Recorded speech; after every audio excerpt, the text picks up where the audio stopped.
Jr. disappeared on Thursday, October 11, 2007. When a person disappears without a trace, often the most critical information is hidden in their actions and words from the days before they vanished. Charlie Allen's last known whereabouts may hold the clues to what happened to him. 22-year-old college student and tennis buff Charlie Allen goes after life with gusto. He would eat, sleep, and breathe tennis. If he wanted to be good at something, he wanted to be the best. One afternoon, in typical Charlie fashion, he makes plans with a buddy to go to a party. Charlie was really excited about the chance to go talk to girls and just to have a good time. But he never shows up. On a chilly October night in 2007, Charlie Allen Jr. disappears. I was trying him on his phone, no response. The mystery deepens when his Facebook account is abruptly deleted, and he warns his family that people may be after him. He said there are people after him, and he's not safe. Police are baffled by the bizarre case. In my time here as a police officer, we've never encountered a story such as this. And his loved ones find themselves ricocheting between hope and despair. I just felt like, we'll call tomorrow. It would just be too unbearable to think otherwise. It's a chilly evening in southeastern Massachusetts in October 2007. 22-year-old UMass Dartmouth student Charlie Allen is running barefoot and shirtless along a wooded road a few miles from campus. The tennis junkie, who was once one of the world's top-ranked online gamers, is sure that someone is after him and that neither he nor his family is safe. This dash into the night will resonate with Charlie's loved ones as the moment everything went wrong.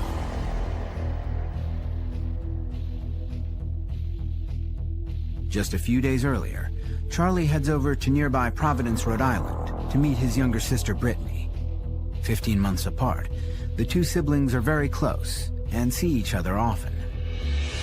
Charlie and I grew up together, did everything together. We always had like that connection. We would always be there for each other, you know?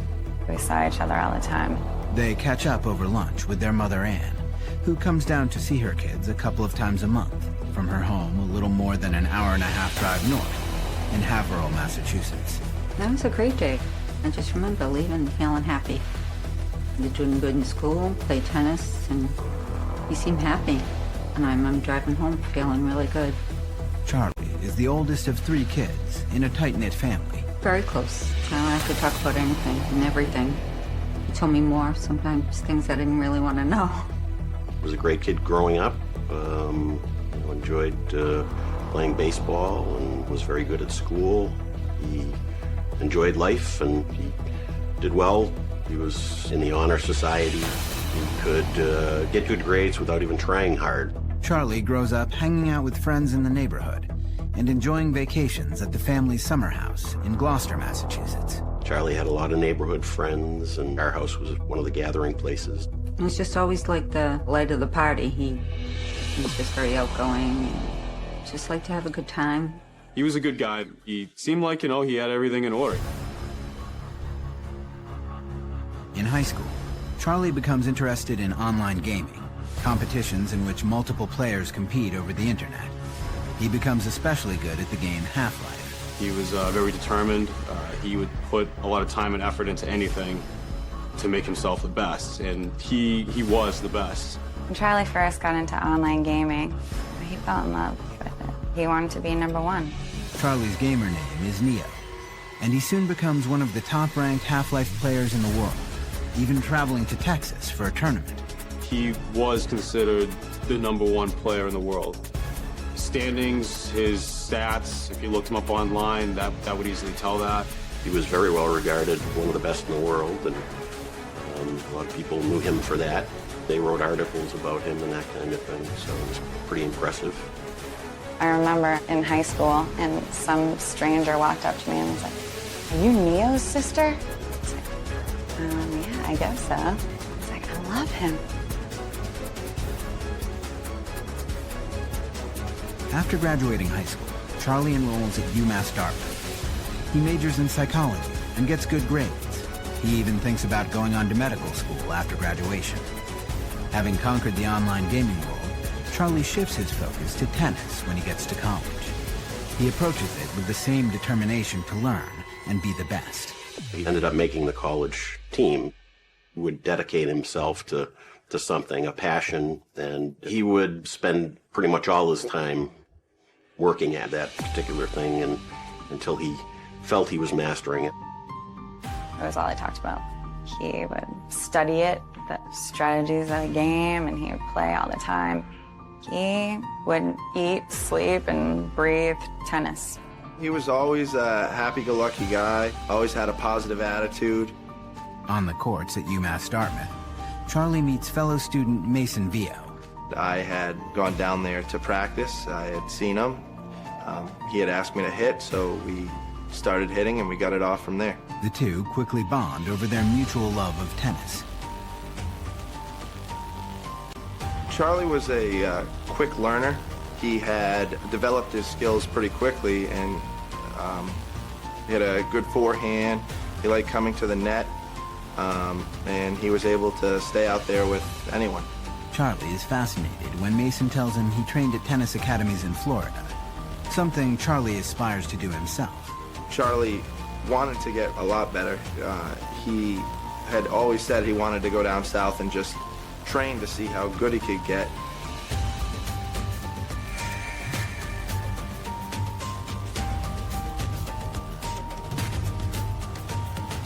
At 2 o'clock on Thursday, October 11, 2007, Charlie and Mason meet on the courts to practice. We had practiced for 2.5 hours, just playing a little bit and just doing some drills. Nothing really seemed out of the ordinary. We had a great practice. Charlie tells Mason that he's been invited to a party later that evening by a member of the girls' tennis team. He asks Mason to join him. He was really excited about the party, the chance to go talk to girls on the tennis team and just have a good time. Charlie was really excited and was happy that we were both going to go. The two friends grab dinner at the school cafeteria and then go their separate ways to shower and clean up. They agree to meet back on campus at 8:30 and go to the party together. Around 6 p.m., Mason heads to his house nearly a half hour away. Mason assumes Charlie is headed to his off-campus apartment in nearby New Bedford. I told Charlie that I would see him later tonight and the party should be good, and I will give you a call when I get back. At 8 o'clock that night, at her apartment in Providence, Charlie's sister Brittany is checking her Facebook account. We talked to each other on Facebook every day. We loved Facebook. Charlie had messaged her earlier that evening, and she wanted to get back to him. But when she logs on, she is shocked at what she finds. Coming up, in a matter of moments, Charlie's world appears to unravel. I could hear over the phone, his heart dropping. He got really scared. Famous among his friends and family for his passion for tennis, 22-year-old Charlie Allen Jr. is finishing up his senior year of college. October 11th, 2007. His sister Brittany logs onto Facebook to respond to a message Charlie sent her earlier. She is thrown by what she discovers. His account was deleted. He didn't exist on there anymore. And so I thought it was crazy that all of a sudden he would delete it and he wouldn't even tell me. Brittany calls Charlie to find out what happened. Chris was just like, hey, what are you doing?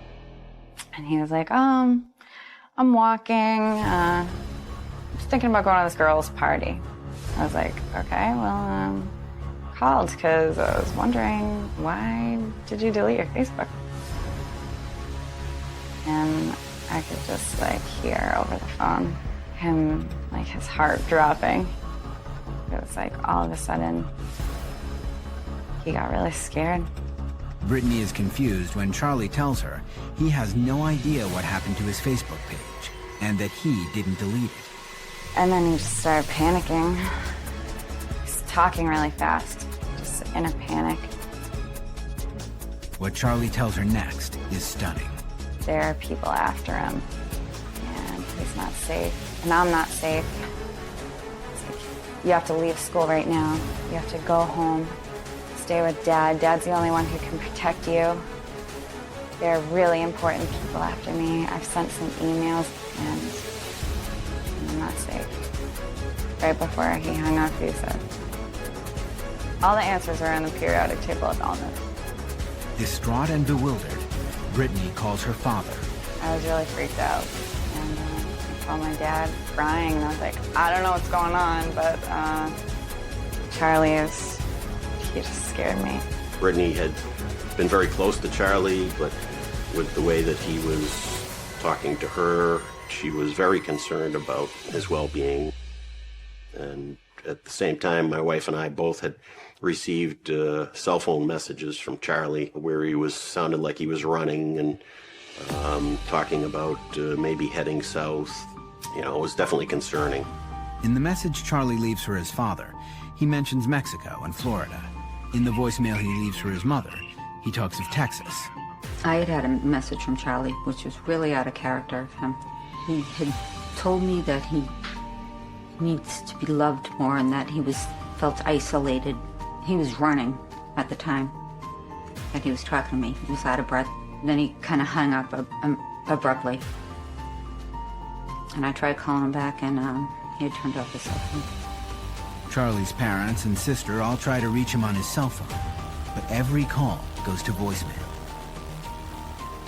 That same evening, on the UMass Dartmouth campus, Mason heads to the campus parking lot where he and Charlie are meeting to go to the party together. But Charlie never shows. I'd waited about a half an hour to 45 minutes before I had left. I figured Charlie probably went to the party and just forgot about me. Mason tries one more time to reach Charlie. He gets voicemail and heads home. Meanwhile, Charlie's mother, father, and sister keep trying, but fail to reach him. Charlie had taken off a couple of times, usually just to go see a tennis tournament. He'd always get in touch with us the same day or the next day, and so we figured he'd turn up the next day. But Charlie doesn't turn up, and he doesn't call.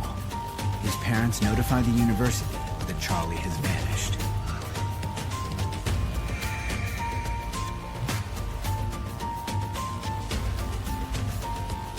October 14th, 2007. 3 days after Charlie is last seen, police are called to investigate something suspicious a homeowner found in his backyard. Detective Robert Levinson of the Dartmouth Police Department is the patrolman on duty. On Sunday, October 14th, at around 11 o'clock in the morning, I was dispatched to a residence in town for some found property. Specifically, it was a backpack, a school-type backpack. Levinson looks through the backpack and finds a notebook. The name in the notebook was Charles Allen. I contacted the university campus, and from there I found out that Charles Allen Jr. had been reported missing. Bloodhound units are sent out to see what, if any, trace they can find of the college student. The canine search comes up empty. But over at UMass Dartmouth, campus police make a discovery. They find Charlie's Ford Expedition in a school parking lot. Inside the car is a pillow and blanket. It appeared as if that maybe Charlie had been sleeping in his vehicle rather than in his home. Up to this point, Charlie's family has assumed they would hear from him at any moment. But their concern turns to fear with the discovery of Charlie's car. When they found his car, that's when I couldn't deal with it, because I would leave his car. Monday, October 15th, the day after the car and backpack are discovered. Officer Levinson is talking about the case with a fellow cop. When he describes Charlie, his colleague tells him that the college student sounds just like a suspect in another case. There had actually been a housebreak not too far away from the campus. In the early morning hours of Friday, October 12th, a little more than 6 hours after Brittany last spoke to her brother, Jean Boudreau wakes to find someone with no shirt on climbing through her second-floor bedroom window. When she awoke, she had a brief conversation with this gentleman who had entered her window. And he says, "Oh, excuse me, ma'am, I'm just leaving." He was looking for his friend Mason, and then he just proceeded to go out the window. He was actually very polite. Levinson is sure it's Charlie. The physical description is a match. And he has already learned that Charlie has a friend named Mason. Just based on the physical description and the clothing description of the person who entered this resident's home, that person was more than likely Charlie Allen. This discovery only intensifies the mystery. Charlie's tennis buddy lives nowhere near the home that was broken into. It was a good 30 minutes away, and he had known where I lived. So I thought that was a little strange. It didn't make any sense to me. Coming up, the search for Charlie becomes more urgent. Time was of the essence to find him before he had hurt himself or something even worse. College student Charlie Allen Jr. leaves a series of worrisome messages on his parents' cell phone. And after a disturbing conversation with his sister, he disappears. When investigators seemingly tie the 22-year-old to a break-in at a home several miles from Charlie's UMass campus, the case becomes even more puzzling. Charlie was not a known criminal. This wasn't his normal behavior to break into someone's house. But police learn something about Charlie that they think may explain this behavior. The father told me that his son was bipolar and manic depressive, and he had acted irrational at times, and he might not have been taking his medication as he was supposed to. So it would all make sense that he was in some type of a manic state, and he was acting irrational. Years earlier in high school, Charlie was diagnosed with bipolar disorder, a condition that involves alternating periods of mania and depression. He became a bit manic, and was a pretty big change for him. He'd been somewhat shy in school up to that point, and suddenly he was very outgoing, and it was noticeable. When he was manic, he talked a lot and fast, and he had somewhat grandiose thoughts. When he was diagnosed in high school, he took medication for some period of time and started seeing a therapist, and it seemed to do better. He finished high school, graduated, and it went well when he went to college. But in recent years, Charlie had an on-again, off-again relationship with his psychiatric medication. When they diagnosed him with bipolar disorder and they put him on, mood stabilizers, he said he wasn't the same. He felt, dead inside. He didn't get happy or sad. I remember one time I was so upset about something, hysterically crying to him about it, and he looked at me and he was like, I'm just jealous that you can feel like that, feel passionately about something, even if it's bad, because he didn't. The summer before he disappeared, Charlie stops taking the drugs altogether. Eventually, he stopped taking the medication on his own. Things had leveled out.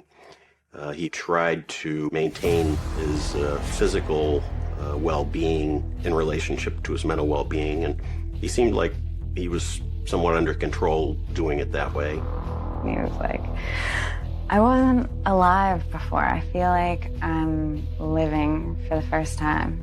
Police suspect Charlie's disappearance is connected to his bipolar disorder, and that off his medication, he may have slipped into a manic state. We believed that we were dealing with a mentally ill individual, and time was of the essence to find him before he had hurt himself or something even worse. But the people who know Charlie best, his family and friends, find it impossible to believe that Charlie's condition is serious enough to make him want to disappear. People don't understand, mental illness, what people call mental illness, and once they hear that label, it's like, oh, he probably just ran away, or he's probably schizophrenic. He has no idea. He's just crazy. I think he's more sane than anyone I've ever met. Even when Charlie was manic, he always made sense. He never lost touch with reality. Charlie's mother, who saw him just days before he disappeared, says there would usually be a build-up to a manic episode, and during her recent visit with her son, there was no evidence of that at all. starts off slow and it builds and it builds and it builds. That's the way it was with Charlie. You just don't lose your mind in 1 minute and run away. There were no signs indicating that he was going to have a breakdown of any kind, so it all seemed a little strange to me. In fact, Mason, who saw Charlie several times a week, had no idea his friend was bipolar. That was news to me because he had always been really level-headed, happy-go-lucky, had hung out with him a lot. There was nothing to suggest that he was depressed or bipolar at all. But in hindsight, Mason does remember something a little odd from the last day he saw Charlie. At dinner time, Charlie and I went to the school cafeteria, and when we had sat down, he reached across to grab pizza from my plate. I thought that was a little strange. I'd mentioned it, and he said he thought that it was his slice of pizza. We both kind of laughed it off. In another strange twist, police also learned that shortly before he disappeared, Charlie legally changed his name from Charles Allen Jr. to Neo Babson Maximus. One day I got home from work and he's like, check this out, I changed my name. And he took out his license and he showed it to me and it said, Neo Babson Maximus. And I just laughed. I was like, you serious? What the hell is this? I just kind of like brushed it aside, like, well, I'm still calling you Charlie, I'm not calling you Neo in the public. Neo, Charlie's online gaming name, is taken from the movie The Matrix, while Maximus comes from the film Gladiator. Babson is a family name. I asked him why, and he wanted it to be different. And he wanted to be the best tennis player in the world. That was his goal. And he thought that it sounded a lot better if he had a different name. Charlie didn't talk widely of the name change. In fact, many are later surprised to find out about it. Charlie had never mentioned anything about changing his name. I did not know Charlie had changed his name until after he had gone missing. Police see the name change as further evidence of Charlie's troubled state of mind. I don't know what makes a person decide to change their name. Not only do we have a person that's missing, we have an individual that legally changed his name, and perhaps, did he do that to escape his past, to start a new life? Maybe, I don't know. I guess there's so many possible answers out there. Charlie's family last heard from him on a Thursday. A week later, there is still no word. I just felt like, we'll call tomorrow. It would just be too unbearable to think otherwise. His parents think back to the baffling voicemails he left each of them just before his disappearance, talking about heading south. His last conversation with his sister Brittany is equally confusing. Charlie told Brittany that people were after him and he wasn't safe, but none of his friends are aware of any danger he may have been facing or any enemies he may have had. Charlie didn't have any enemies. I mean, he was just a happy guy and he's everyone's friend. So for him to have enemies was a little far-fetched, it seemed. The kid wasn't really a troublesome kid. I mean, he never picked fights. He wasn't like a mean person. I don't know why he said that. Police don't find any evidence to indicate that anyone is after Charlie or that he had been in danger. But Charlie's mother and sister don't believe Charlie's fears are imaginary. I didn't think that there was any chance in hell that he was just having an illusion that there were people after him. I could tell that he was being honest. He was really scared, and I believe it. Coming up, could Charlie have hitched a ride out of town? I feel confident that it was that student. Charlie Allen Jr. is last seen in early October 2007. The college student suffers from bipolar disorder, and police seemingly link him to a home break-in. Law enforcement devotes every resource available to search around the UMass Dartmouth campus and in neighboring New Bedford. I think the fact that Charlie did suffer from some type of mental illness made it all the more urgent to search the woods and to reach out to as many people who knew Charlie and that maybe had seen him within the last few days before he disappeared. Police find Charlie's sneakers along a road not far from the house he allegedly broke into, which seems to confirm their suspicion that he was the shirtless intruder. The search escalated from the use of Massachusetts State Police helicopter to a widespread search with multiple people searching for Charlie in the wooded area. It's a very dense wooded area in that part of Dartmouth. Now, with no shirt, no shoes, and wearing just a pair of warm-up pants, how far could the college student have made it in the cool, rainy October weather? If anybody could figure out a way to survive, it would be Charlie. He knew how to take care of himself, and so he was definitely the type of person that would find a way if he wanted to. When Charlie's family reports that he had a very active online life, police check Charlie's computer for possible clues to his whereabouts. There was nothing really all that helpful on his computer that would lead us in a different direction. The detective who checked the computer did not report anything out of the ordinary. The only finding of interest is that one of the last pages Charlie looked at online was a website for the University of Texas. In the voicemail he left for his mother, he mentioned going to Texas. Had Charlie been researching a secret move south? We contacted the university down there and just to inquire whether Charlie had in fact applied at that university, and we were told that no, there was no file with his name attached to it. If Charlie had an interest in going to Texas, he would tell me. Because he knows I would say, if you want to do that, then do it. Charlie's mother is more concerned with what police didn't find on his computer. Charlie had told his sister he was in trouble because he had sent some emails to important people. But those emails are nowhere to be found. In fact, all of Charlie's recent emails are missing. There were no emails before he went missing. There were no emails from October 11, 10, 9, 8, 7, 6, 5, 4. But I just thought it was really strange. Blows my mind that we could give Charlie's computer to the police to do the forensics, and someone who lived his entire life on the computer. They found nothing. He, lived a virtual life, and they found nothing. If there is any truth to the notion that someone was after Charlie, could they have tampered with his computer and purposely wiped it clean? Or could it have been Charlie himself who did it? Could the online phenom have intended to take himself off the grid? If he wanted to change his identity, I'm pretty sure he could have done it. I mean, he's pretty creative in, the terms of being able to, act, and be something, different. He did change his name, so I guess in a sense his identity was kind of altered already. According to his friends and family, Charlie had a knack for mastering things quickly. Could he have been equally adept at setting up his own disappearance? Was changing his name a first step in creating a new identity?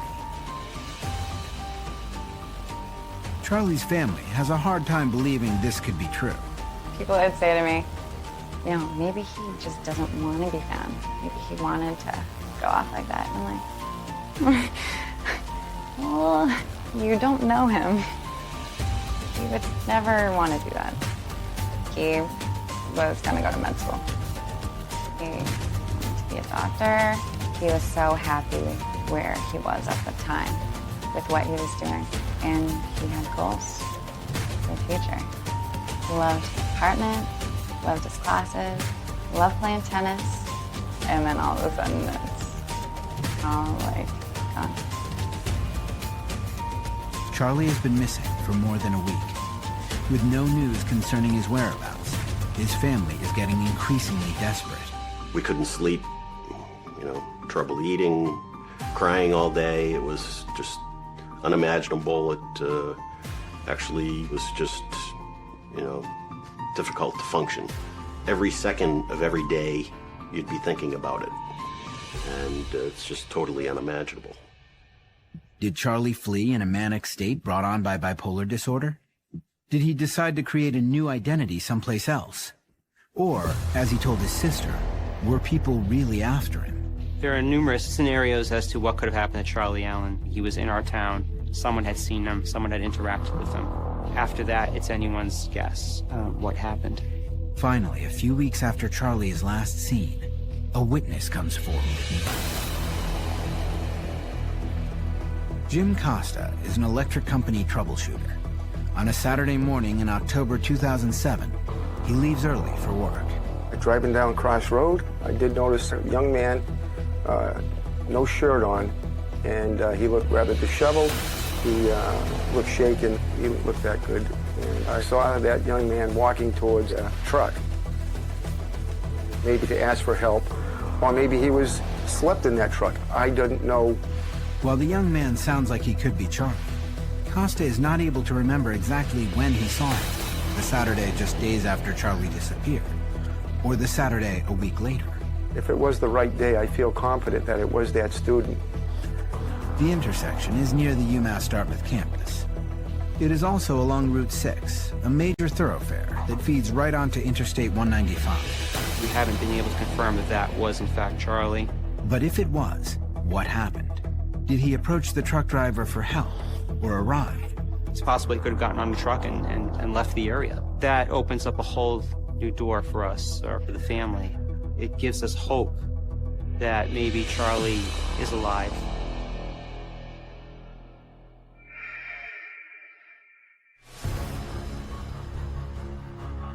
December 2007.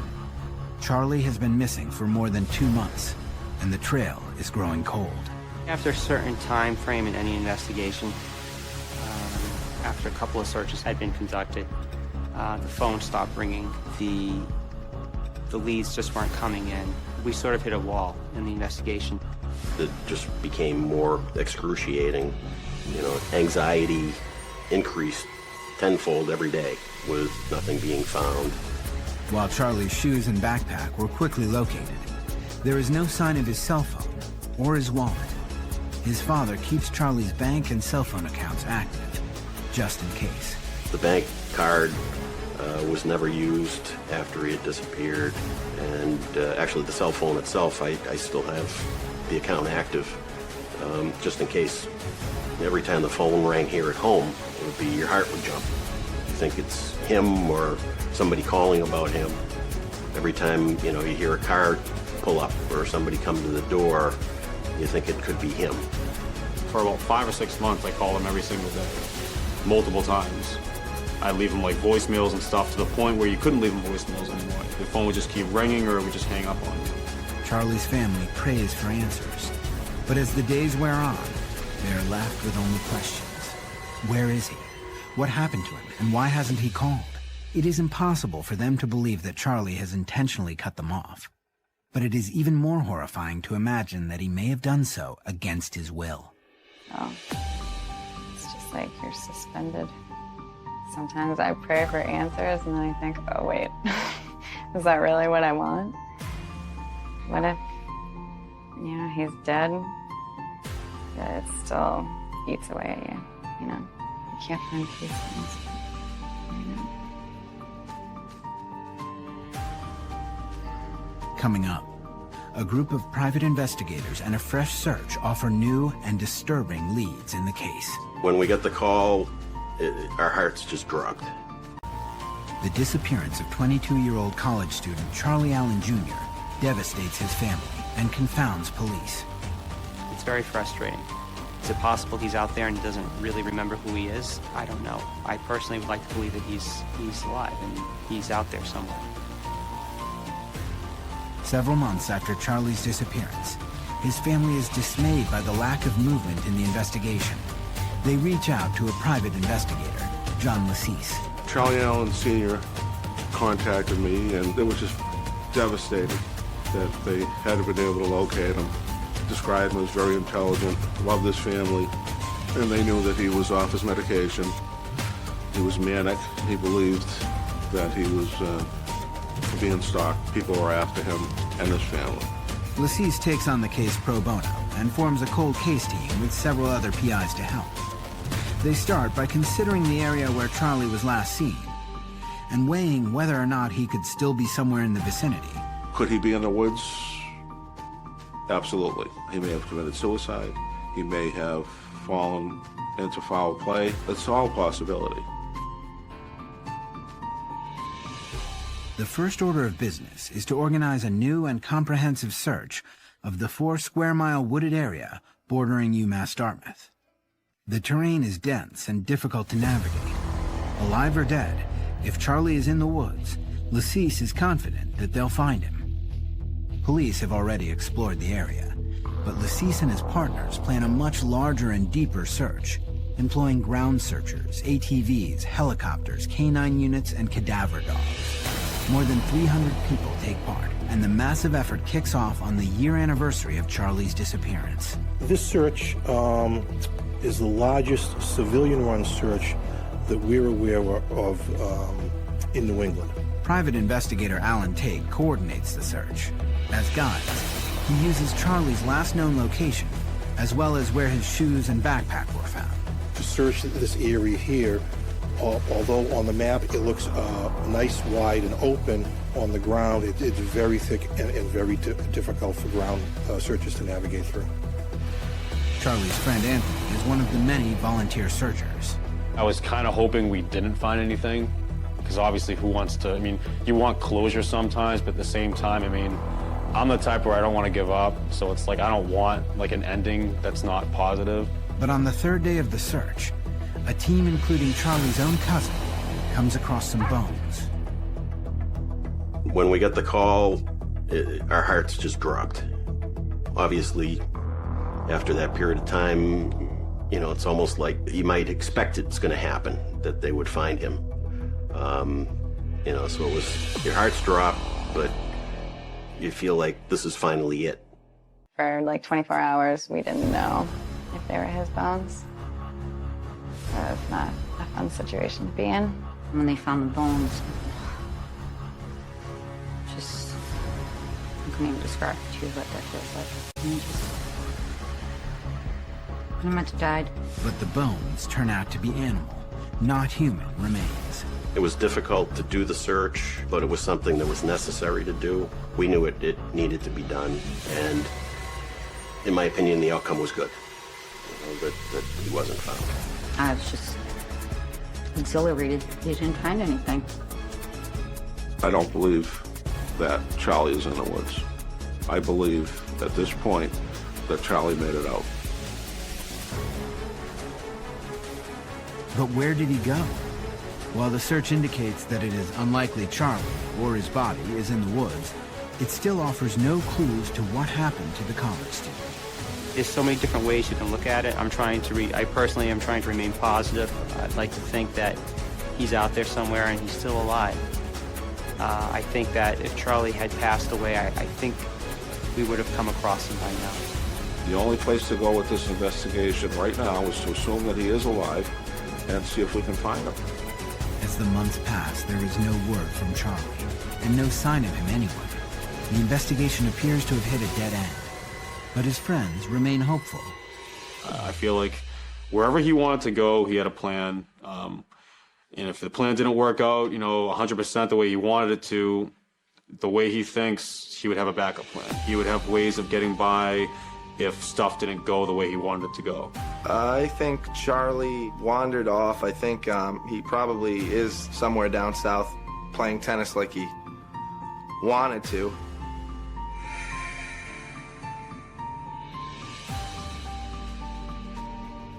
December 2009. More than 2 years since Charlie disappeared, there's a possible sighting of him much closer to home. It was about 4 o'clock in the morning, and I was sleeping. Stephen Kelly and his wife were asleep in bed in their New Bedford, Massachusetts home, 11 miles from the UMass Dartmouth campus.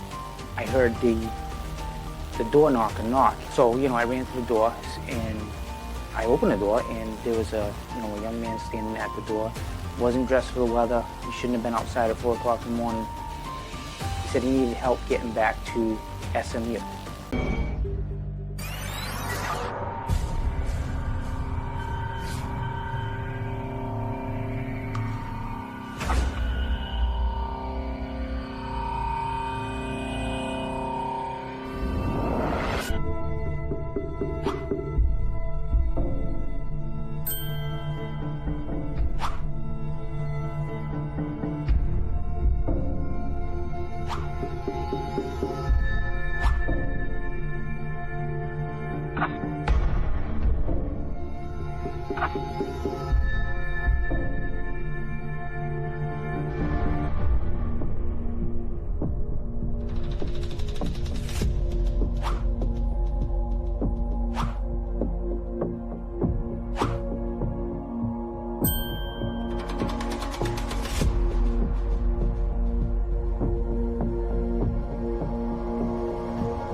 Please help us bring our loved one, my baby, home. There was no question about how or what or why. It was just, she's gone. She didn't walk away. She's not missing. Somebody has it. There are some text messages between Alyssiah and a young man that raised some red flags with us. She had made arrangements to meet with him that night. Like, my head is numb. I'm automatically thinking that he's the culprit. She said, "Can you please just come get me? I need you to come get me right now." Spring 2013 in Willimantic, a former mill town in Connecticut. 20-year-old Alyssiah Wiley is preparing for her sophomore year finals at Eastern Connecticut State University, where she is thriving. Alyssiah adapting to college life was great. My name is Shaharis Landell. I am Alyssiah's older sister. She loved being on her own. She didn't have anybody to answer to. I mean, she enjoyed her freedom. She had a perfect balance of her academics and her campus life. My name is Sade Burke, and I'm a close friend of Alyssiah Wiley. She was someone who came off very sassy, and she was very fashionable. So you would think that someone like that is stuck up. But I remember her saying, "Hey, Sade, you're not gonna say hi?" And that was the first time we ever had like a conversation, because we never spoke before then. Alyssiah was born on November 24th, 1992. And according to her mother, she was headstrong from the start. Alyssiah was determined to come into this world. And when I was 8 months pregnant, Alyssiah finally decided she couldn't wait no more. She was so tiny, like she fit in the palm of my hand.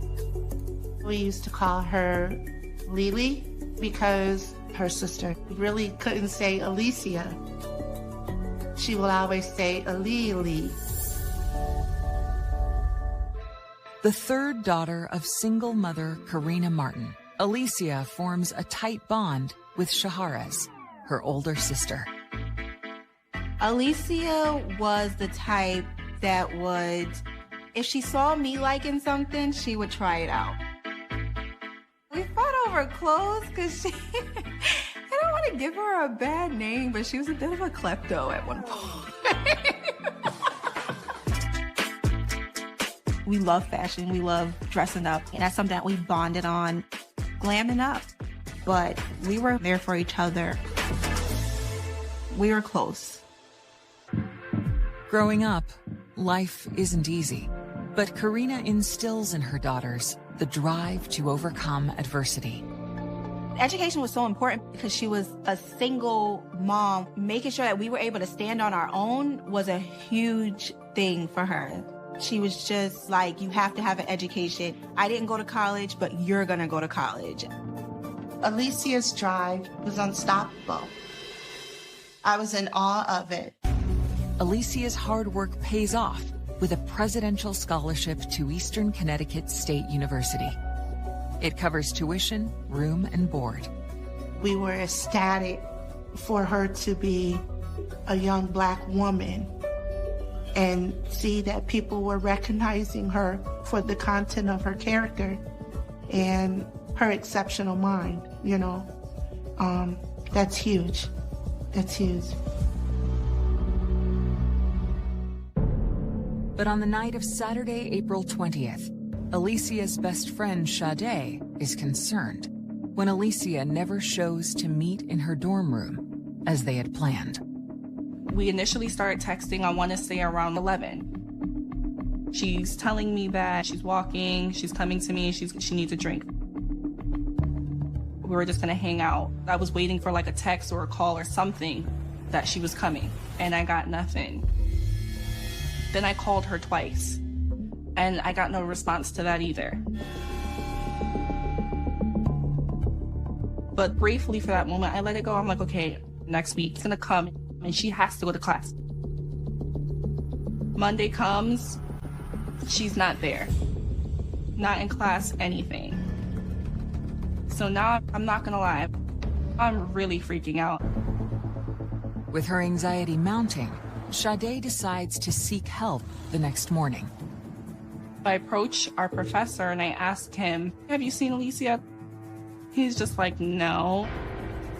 And he was just like, why? And I was like, well, I haven't seen her all weekend. And then he side-eyed me and he was like, is that normal behavior for her? And I was like, no. He was like, okay, well, I'm going to check to see if she's attended her other classes and then I'll get back to you. Then later that day, I get a call from campus police letting me know that she was nowhere to be found and she's been missing for a few days. My heart dropped because that's when I realized that this was no longer like me just being in my head. This was for real. Later that day, campus police reach out to authorities in Alyssiah's hometown of New Haven for assistance. A knock came on the door, and my stepdad said, Corey, there's a policeman here asking about Alyssiah. And I said, she's at school. Why are you looking for Alyssiah? And he says, well, I was told to do a well check. I was like, a well check? For what? She's up at school getting ready for finals. Why? And that's when they told me that Alyssiah had been missing. With Alyssiah now missing for 3 days, campus security contacts the Connecticut State Police. The case is assigned to lead investigator Sergeant Forrest Ruddy. I was contacted to assist the University Police with their missing person investigation. So a detective sergeant, a couple other detectives responded to the campus. They were assigned to interview her roommates, her classmates, her professors in the classes that she was in. Everyone was saying the same thing. We haven't heard from her in days. So that was a little more alarming, and I get more detectives on the scene. Working with university police, investigators attempt to track Alyssiah's movements and uncover their first clue. I'm Joseph T. Corradino, State's Attorney for the Judicial District of Fairfield. The school was able to access its various data systems, and they were able to document the last time that she was on campus.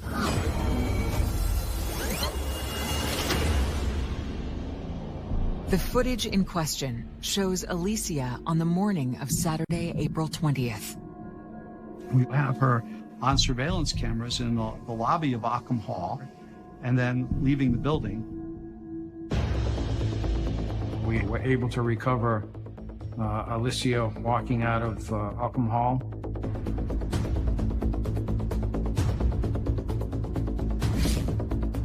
And then waiting outside, and a black Nissan Altima shows up.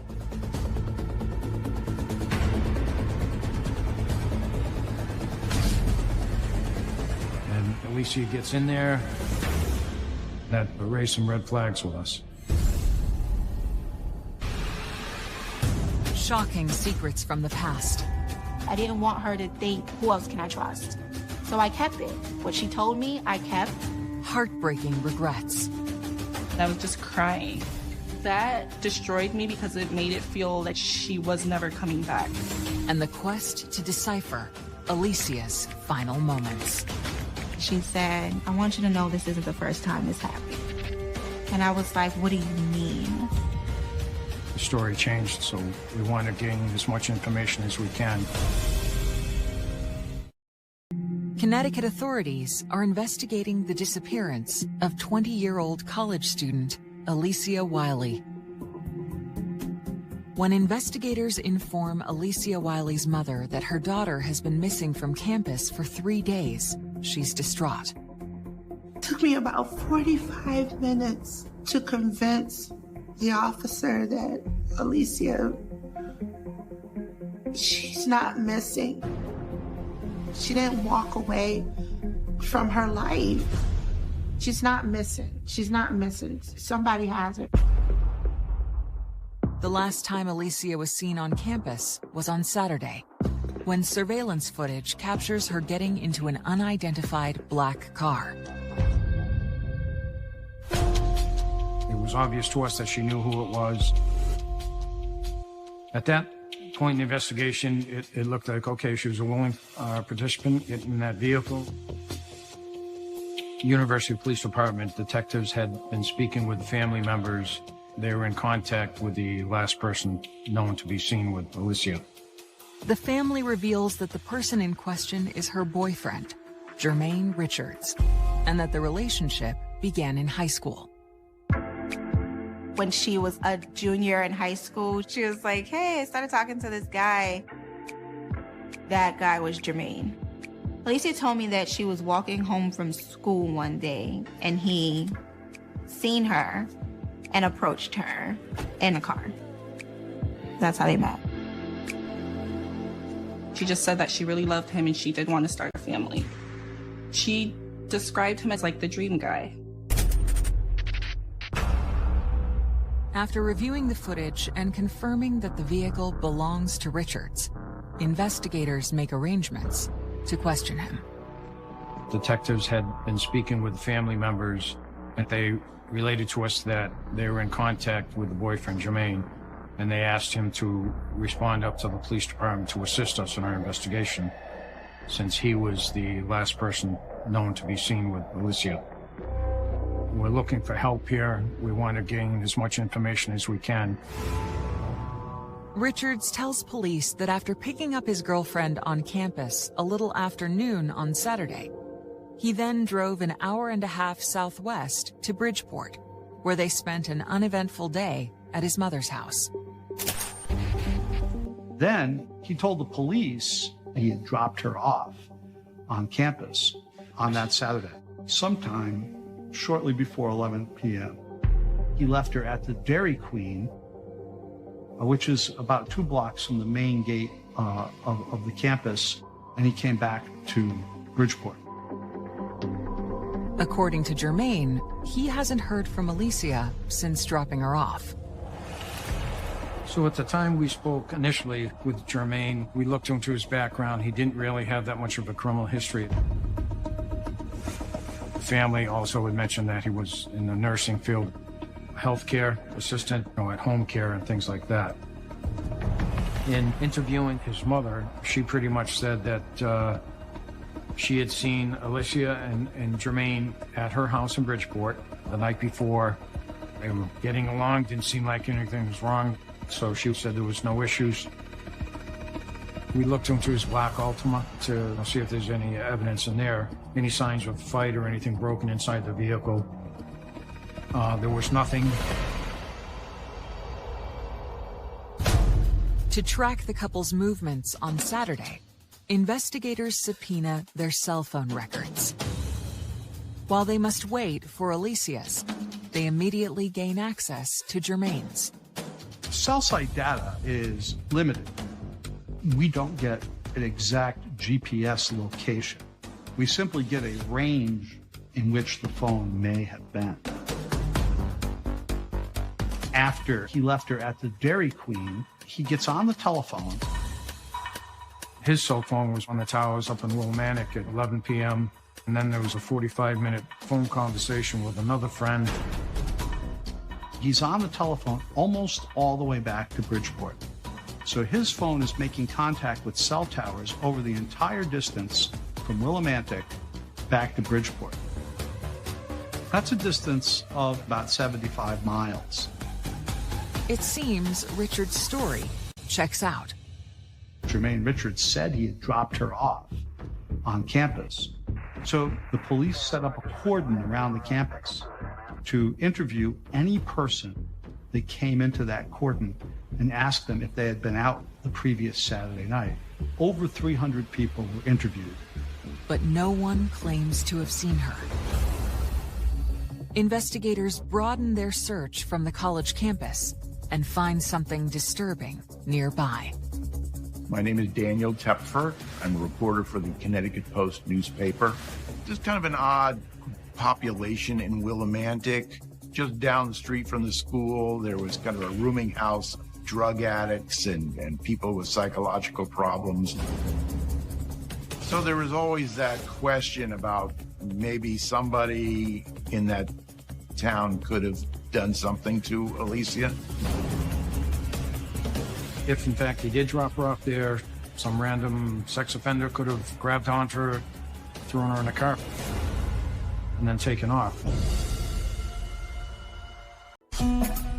In the days after Alyssiah Wiley goes missing, investigators are looking into the possibility that she was abducted after her boyfriend claims he dropped her off on Saturday night near campus. If in fact he did drop her off there, some random sex offender could have grabbed onto her, thrown her in a car, and then taken off. After searching on campus, investigators looked for possible suspects in the neighborhoods nearby. We checked with our sex offender registry, the local PDs, every police department in that area. We spoke to all of them. Everyone was alibied out. Then, investigators get their hands on Alyssiah's cell records and begin studying the data. Working with the cell phone towers in triangulation where the phones would plot, and kind of gave us almost like a breadcrumb of where her activities were. In addition to those locations, we also had text messages back and forth with Alyssiah and her friends and her family. There was text messages from Alyssiah's phone, and it's bouncing off the towers that are right around the university. Based on the timestamp of her texts, investigators discovered that Alyssiah was communicating with Sade while she waited for Jermaine to pick her up. So for the first time, state police seek out Alyssiah's best friend. A week after alerting campus police that Alyssiah was missing, Sade is anxious and confused and in a state of denial. A lot of it was happening when I was like still trying to attend classes, or when I was like locked up in my room, like trying to process it all. But I didn't realize it was serious until I got pulled out of class to speak to a detective. And I was just like, well, you're pulling me out of class. This is serious. So I'm just like, my head is just nowhere at that point. Like, my head is numb. I don't know what to think anymore. Detectives ask Sade about the text messages she and Alyssiah exchanged on the day she went missing, which started that Saturday around noon. It was normal for me and Alyssiah to text all day, every day, because we always had things to talk about. So I was letting her know how everything was going, and we were just like kind of cracking jokes. Alyssiah then reveals something unexpected. Then randomly, she said that she's like over the relationship and she wants to be done with Jimmy.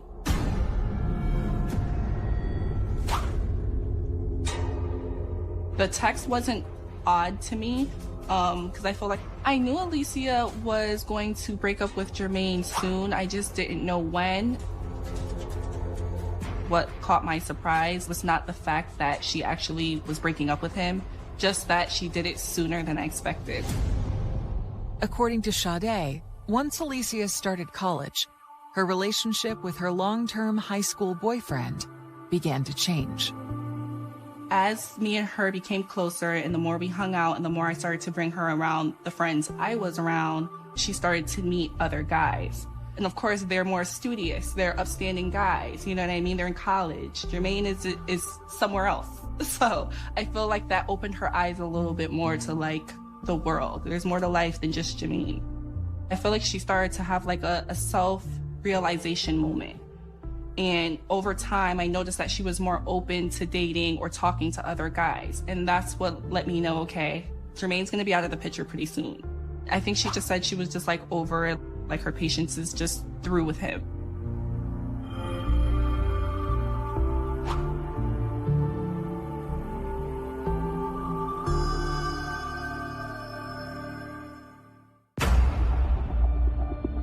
Sade tells police that she didn't hear from her friend again until later on that night, around 11 p.m. She's telling me that She's at Dairy Queen and she's walking, she's coming to me. And the text said, "It's over, I'm coming over. I need a drink." And I just replied with okay. Anxious to hear about the breakup, Sade anticipates Alyssiah's arrival, but she never shows. It's weird that she didn't reach back out to me. She said she was coming and never showed up. Something's not right, something's off. The 11:03 p.m. text to Sade is the last communication from Alyssiah's phone. Alyssiah's phone is bouncing off the towers that are right around the university and the town of Willimantic. But then the phone stops and nowhere to be found.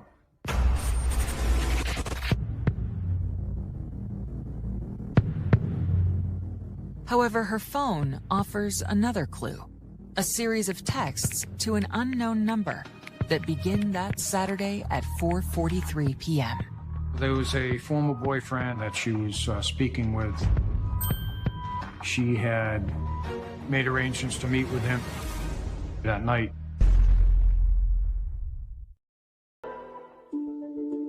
Investigators in the Alyssiah Wiley disappearance case discover that while she was spending the weekend with her boyfriend, Jermaine, she was communicating with another man. There are some text messages later in the afternoon between Lily and a young man that she had known before becoming involved with Jermaine. And in that set of texts, she suggests that perhaps he could come over that night and asks what time he's getting off work. And they went back to talk to him just to see if he had any information on where she could be. The young man tells police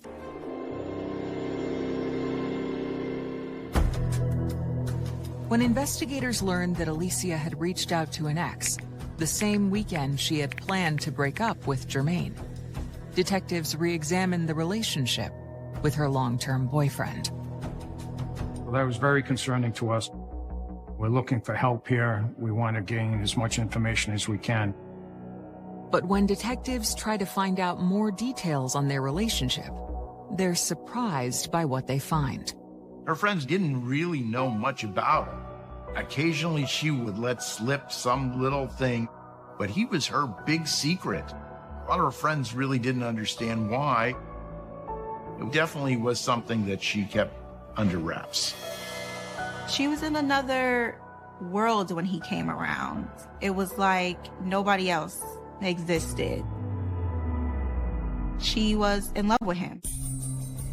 To further probe the details of Alyssiah and Jermaine's relationship, detectives speak with Alyssiah's closest ally and confidant, her sister, Shaharez. And she reveals an alarming incident that occurred a month before Alyssiah disappeared. She called me and she said, "Can you please just come get me? Come get me right now. I need you to come get me right now." And she's like whispering. And she was like, "I'm in one of the bathrooms. I'm at one of his clients' house with Jermaine. And I don't want to be here." And I was like, "Oh my gosh, I'm getting up right now." At the time, the guy that I was with, I woke him up and I was like, "We have to go get my sister right now." Sometime after midnight, the couple drove 45 minutes to pick up Alyssiah. Lily came out of the house. She appeared to her sister and brother-in-law to be very nervous, very upset, and very fearful. They took her home that night.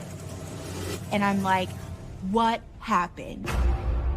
And she's like, "I just was trying to talk to him and he just got so mad and he put me on the bed and he was like smothering me. He was like choking me and like he started fighting me and I don't even know why." She said, "I want you to know this isn't the first time this happened." And I was like, "What do you mean?" And she was like, "This isn't the first time that he's like put his hands on me." And I said, "Well, you don't have to tell me everything. You don't have to if you don't want to, but I'm here for you." And she just got up and walked back into the living room. And we went to sleep. Despite the encounter, Alyssiah had difficulty breaking the alleged cycle of abuse. There was a night that she stayed with me during that week, and we woke up and she was gone. She came back in the house and we were like, "Where did you go?" And she said she went to go meet with Jermaine. At that point, I was so pissed because I'm like, this guy was suffocating you, like he's trying to harm you, and I don't want you to go down this road. She didn't want to hear that. I think a lot of people remain silent when it comes to intimate partner violence and domestic violence and teen dating violence because they love the person that they're with. There's this thought that this person will change and they will make changes and it will never happen again. The violence will never happen again. And so they hang their hopes on that particular thought, you know, that it did happen. I know it happened, but, you know, he said he's going to change. I didn't want to lose her to me running my mouth. Like, I didn't want her to think, okay, now I told her, and now she's gonna go and tell everybody else, and then now I'm just gonna go back to the same situation because who else can I trust? So I kept it. What she told me, I kept. Until one day, she was... The race to find Alyssiah. As time stretches on, the chances of somebody being found alive are not good. A family torn apart. As a mom, that was the most excruciating part, just because there's just so much raw emotion. And the chilling trail to Alyssiah's final moments. It wasn't a saw, it wasn't an axe, it was a knife. My mind went completely blank. I started to hyperventilate. Strangle her sister a month before she disappeared. They are alarmed. And with the domestic violence, obviously the story changed, so we continued our investigation on that. Police fear that Alyssiah's intent to break up with Jermaine that weekend may have triggered a violent reaction. When detectives reach out to him, he refuses to come in for further questioning. So that was very concerning to us, because here we think, okay, you're the boyfriend, you should show some type of concern for her safety, assist the police. So that raised some red flags with us. Then about 2 weeks into the searches, one of the detectives that was assigned to our case said to me, you know, Shaharis had told us she went to go and pick up Alyssiah, and he tried to strangle her. And as a mom, that was the most excruciating part. I wasn't aware of the whole incident with Alyssiah and Jermaine. Alyssiah never brought it up to me. It broke my heart hearing about that situation. I'm automatically thinking that Jermaine is the culprit. Maybe he took her. With no concrete evidence, police turn to the family in hopes of putting pressure on Jermaine. The family of a college student who has been missing for more than a week is reaching out to the public for help. The detectives, they asked me to talk to the media. They wanted to set up for a press conference. We were all scrambling, trying to figure out, how did we get to him? And I says, listen, I don't know what to say. And they were like, just don't specifically talk about Jermaine, but you can talk as if you're talking to him. And that's what I did. We need for anybody who knows something, and I know there's someone out here who does, to come forward. Please help us bring our loved one, my baby, home. To try and beg someone. people were out trying to find Alyssiah, but as time stretches on, the chances of somebody being found alive are not good. And in this case, I mean, we were going from days to weeks to months now. I was just crying. That destroyed me because it made it feel like she was never coming back. To focus their efforts to find Alyssiah, investigators search along the route he drove on the night she disappeared. She's last seen in Bridgeport with Jermaine Richards. And her school is in Willimantic. It's important to understand that in figuring out what happened on the night she disappeared. On May 17th, a month after Alyssiah went missing, a search party summons Sergeant Ruddy to a location near Bridgeport. So we get down there, it's like a cul-de-sac. We walked into the woods, observed what we had, partial human remains. It's essentially an arm and a leg in a substantial state of decomposition. And once you realize that these are human bones, of course the question is, well, what happened to the rest of the body? A DNA test later confirms the victim is Alyssiah Wiley. While examining her remains, investigators draw a chilling conclusion. The medical examiner determined that those remains had been disarticulated by an edged instrument. It wasn't a saw, it wasn't an axe, it was a knife. That's a skill set that one who knows human anatomy would have to have. Jermaine Richards completed the course of study prescribed for a licensed practical nurse. Among the things that he needed to know was human anatomy. The area where the remains were was actually about 1.5 miles from his house. This has now gone from missing person case to horrendous murder case. Soon after the discovery, investigators make a difficult call. They told me that we're sorry to inform you, but it wasn't a body that we found. My mind went completely blank. I started to hyperventilate.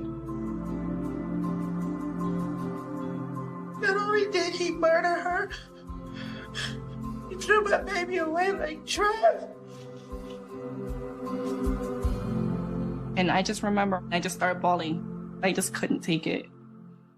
To build a case against Richards, investigators re-examine his alibi for the day Alyssiah disappeared. The discovery of Lily's remains exploded his story about taking her back to Willimantic. Why would the defendant drive her all the way to Willimantic only to leave her off 2 blocks from the school? The added twist to this is that she had texted her friends at college that she was on her way back after breaking up with Jermaine. And that added to the mystery. And we have no idea who sent texts to Sade Burke. In all likelihood, it was not Lily sending those texts. On May 17th, 2013, police issue a warrant for Jermaine Richards' arrest. Tonight, police say Jermaine Richards of Bridgeport has surrendered to police. They say that Richards is charged with murder as well as kidnapping in the first degree. But District Attorney Joe Corradino must overcome daunting challenges to secure a conviction. There's no glove, there's no knife, there's no smoking gun. There's no blood stains, there's no DNA. All the things that normally you would find in a murder scene, there is nothing. There was a genuine concern that Jermaine Richards was going to get away with this crime. The prosecution zeroes in on a trial strategy. The prosecution took a completely different tack. Our focus was on the issue of domestic violence. It was important for the jury to consider what was happening in that relationship. It's not easy to leave a relationship. It's not easy to get out. When you're in it, you don't truly understand the dynamics. People forget that intimate partner violence is not just physical. It's emotional, it's psychological. But we all need to understand that the most fatal time for anyone getting out of a domestically abusive relationship is leaving.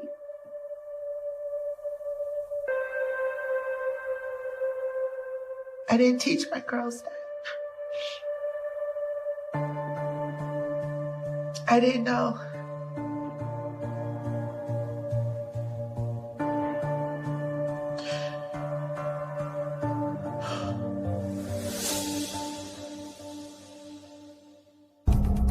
After presenting their domestic violence-driven case, the prosecution rests, and the jury announces they've reached a verdict.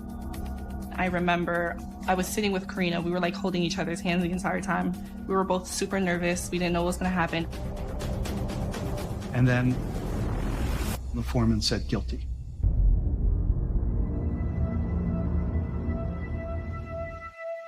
It was like a breath of fresh air. It was just thank God the entire time. Like I was just so happy. I prayed so hard, so much. Like that's all I can do was be happy. Like finally. Finally.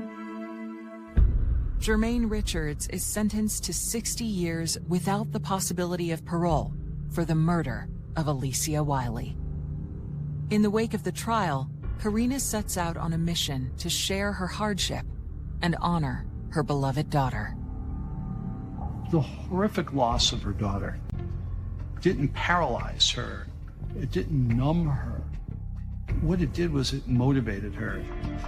We started a nonprofit organization called Mothers of Victims Equality to bring up awareness about different scenarios of domestic violence, not just on those that are going through it, but also the family members and the community as a whole.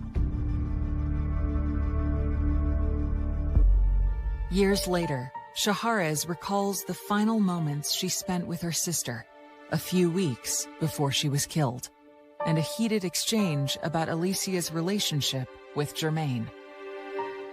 We just got into this like huge argument, you know, and she was like, I'm so sick of this. I'm so tired of this. I couldn't understand what was happening inside. We were arguing and it was like, it's not something that we haven't done before. And it was burning. I've never felt like that when I've argued with her. And I was like, I don't feel right letting her go. Like us parting like this. And I was like, okay, well, I'm sorry. And she was like, I'm sorry too. And we hugged. And that was like my last face-to-face with her. For Sade, she remembers the spirit that radiated through the texts Alyssiah sent in her final moments. She wasn't a victim. She was a person that had life. She was someone who was strong. She was someone who was trying to get out of the situation, which is why I always tell women whenever they're dating men is to make sure you love yourself first and foremost. She was driven, like she was doing. A beloved father and devoted basketball coach. Jimmy loved kids. He loved to talk about coaching basketball and God. Ruthlessly gunned down in his own home. There were 10 shell casings. Whoever did this wanted to make sure that he was dead. Leaving a whole community devastated. I just started screaming. I literally just lost it. Detectives follow evidence down a twisted trail. It was what we call a whodunit. All the doors were locked to some fashion. There was muddy footprints coming into the foyer area. To uncover a number of suspects. He immediately lawyered up. He didn't want to talk about anything. He had just filed for divorce before he was killed. Was there some sort of romantic thing gone awry? And unveil a killer no one could have ever imagined. They had no remorse, no confessions. You saying that you killed him? It shocked me very, very much. This could happen to anybody. Cordova is a peaceful suburb just east of Memphis, Tennessee. Its wide open spaces and strong church communities make it a haven for families. Cordova is one of those very safe neighborhoods. Kids riding up and down to the bikes. You honk at your neighbor and your neighbor waves. It's not a place that we're accustomed to seeing violent crimes. But in the winter of 2013, the town's carefree spirit is disrupted by a troubled call to police. The initial call came on a Friday morning from the principal at Ridgeway High School. Jimmy Mlan had not reported to work. He was a school teacher and a basketball coach. Jimmy was always punctual, so when he didn't show up for work, people immediately started worrying about Jimmy. Our patrol officers go over there and they knocked on the door. Nothing. The front door was locked, the back door was locked, the garage door was shut, all the windows were locked. Nothing appeared to be opened or broke. And then one officer was able to look in through some glass doors. And then he saw something that looked like a shell casing. Immediately on alert, officers quickly force entry into the home. As soon as they made entry, they saw a black male on the floor with a lot of blood around him. Dead. Homicide investigators are on the scene within minutes. When I first arrived, we see a male victim laying in the den area of the house who appeared to have been shot multiple times. Whoever did this wanted to make sure that he was dead. Detectives find a wallet in the victim's pocket. The ID inside confirms this is 49-year-old Jimmy Mlan. The big thing that stood out at that time was the numerous shell casings that were scattered throughout the living portion of the residence. There were 10 shell casings, and they were all the same caliber, 40 caliber, but they were two different brands. That puts a theory in your head. Was there two shooters, you know, one brand in one gun, one brand in the other, or was it just one shooter with mixed rounds? Detectives can find no murder weapon at the scene, but something else grabs their attention. There was muddy footprints coming into the foyer area, which we knew were not any of our officers' prints. We were able to lift those prints. I truly was hoping we could identify the type of shoe and the actual size of the shoe. There were no signs of fingerprints to the naked eye, so we were able to swab the doorknobs, both interior and exterior on the front door, for the presence of DNA. An exhaustive search of the house yields no sign of forced entry. We had no signs of robbery, no signs of burglary. The big thing to me was all the doors were locked to some fashion, meaning someone had locked the door on their way out upon leaving the scene. That told me that most likely our suspect had a key to the residence. So once we realized that somebody had let themselves in, we're like, well, who's got access to these keys? Did Jimmy know the person who did this? Detectives also attempt to discover the approximate time the murder happened. We were able to find out there was a shots fired call that came in our dispatch around 8:50 p.m. 2 days before we found the body. So Started making sense real quick, though, that that's probably when this happened. As police continue their investigation at the scene, Jimmy's sister, Easter, arrives. To this day, that is the absolute worst day of my life. It's the day I came around the corner and saw yellow tape around my baby brother's house, who I love so dearly.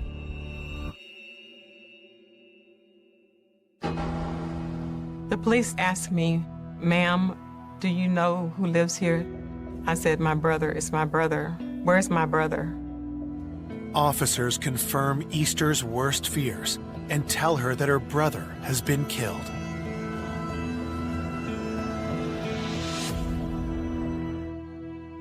I just started screaming, just started just howling. Detectives ask Easter and Jimmy's mother, Jamela, to come downtown.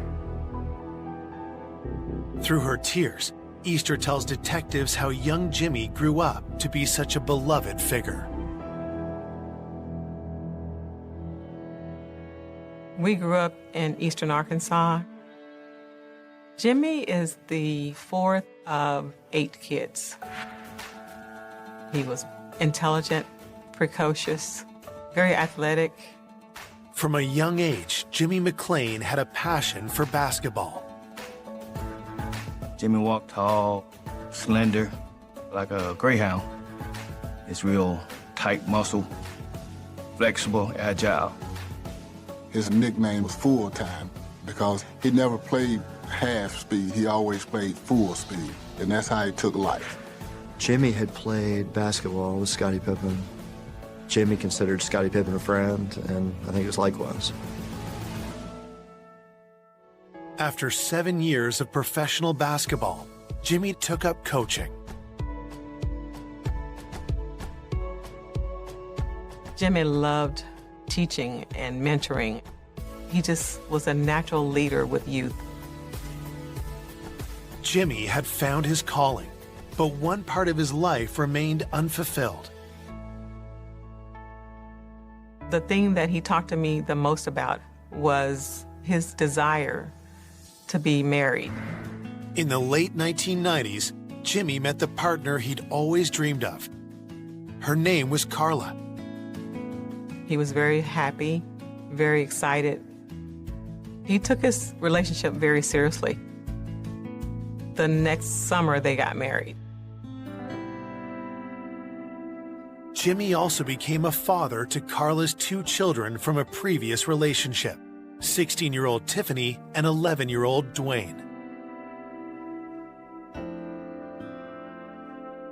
He never had children, so he was looking forward to being a father. They all looked up to him as a mentor and as a father, and he spent a lot of time trying to be sure that they were on a good path. He talked to me a lot about the things he was going to do with Dwayne and Tiffany, and he especially wanted to involve Dwayne in summer basketball camps and so forth. He was very serious about being a good husband and a good father.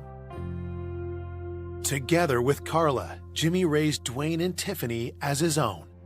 But after 8 years of marriage, cracks started to show in their relationship. Carla wanted the divorce at first. I do believe that the problems were related to something that occurred early on in their relationship. Initially, Jimmy had resisted the idea. I overheard Jimmy telling her that it doesn't make sense for us to be separated. There's nothing wrong. We're not having problems. But eventually, Carla and Jimmy split up, and after 4 years of separation, Jimmy finally agreed to make it official. I don't think I really got the full story about exactly what changed his mind and his heart toward her. But he had just filed for divorce a couple of weeks before he was killed. Detectives are suspicious. Was the timing just a coincidence? Or did Jimmy's looming divorce have something to do with his murder? We immediately thought we need to talk to Carla. Had Jimmy and Carla been in some sort of argument or confrontation? Coming up, detectives unearth disturbing clues. There had been a scandal at the high school. Why are these numbers erased during the same time period as the homicide? And the truth blindsides everyone. We had found the needle in the haystack. They admitted to killing a basketball coach. Police have just learned that Jimmy McLean filed for divorce 2 weeks before he was killed. And now detectives need to know if animosity between Jimmy and his soon-to-be ex-wife Carla could have been a motive for murder. We had asked, Carla and Tiffany and Dwayne, her biological children, to come town. Dwayne and Tiffany wait in the next room while police talk to Carla, starting with her relationship with Jimmy. She says, look, we were going through a divorce, but it wasn't because he was doing anything bad. She said that we fell out of love. Carla tells police that when she and Jimmy were married in 2001, Jimmy treated her kids, Dwayne and Tiffany, like they were his own. But as they grew into their late teens, Carla and Jimmy's parenting styles started to clash. Carla did advise that Jimmy was really hard on her kids. Jimmy was very discipline-oriented, and she always took the side of the kids. In her eyes, they could do nothing wrong. She wasn't going to let Jimmy over-discipline. And some of the issues is what transformed into this growing away from each other. Detectives ask Carla directly if she stands to gain from Jimmy's death. She did advise that she had a life insurance policy through her work where Jimmy was on the policy and she would have been the beneficiary. Was the life insurance payout a motive for Carla to kill Jimmy?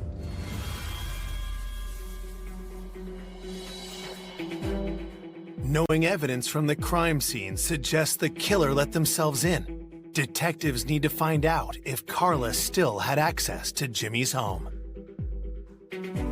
We actually did ask Carla if she had a key to the house, and she did not have a key that she could remember.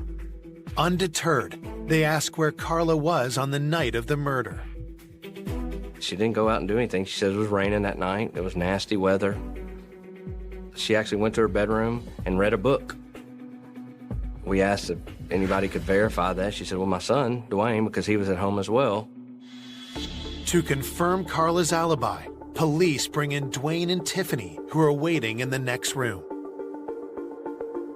When we saw Dwayne, he's a 19-year-old, kid. Dwayne gave a statement advising to us that, when his mom came home, that he just sat and chilled at the house. He didn't have a cell phone, so he would use his mom's. His mom said that she was down in his bedroom. He said he was up in his bedroom, and they didn't see each other the rest of the night. Dwayne's account lines up with Carla's, but detectives are curious about whether Dwayne had any conflicts with Jimmy. Tell me about Jimmy. How was y'all's relationship? He was cool, but we bumped heads a little bit sometimes. He was straight up in the night. He was cool. He fun, loving person. Dwayne just was like, I can't believe this happened. I don't know who would have done this. Police turn their attention to his sister Tiffany, and right away sense some tension. When we interviewed Tiffany, she admitted her and Jimmy butted heads on things, and she actually moved out. She didn't like being parented by him. Detectives ask where she was at the time of the murder.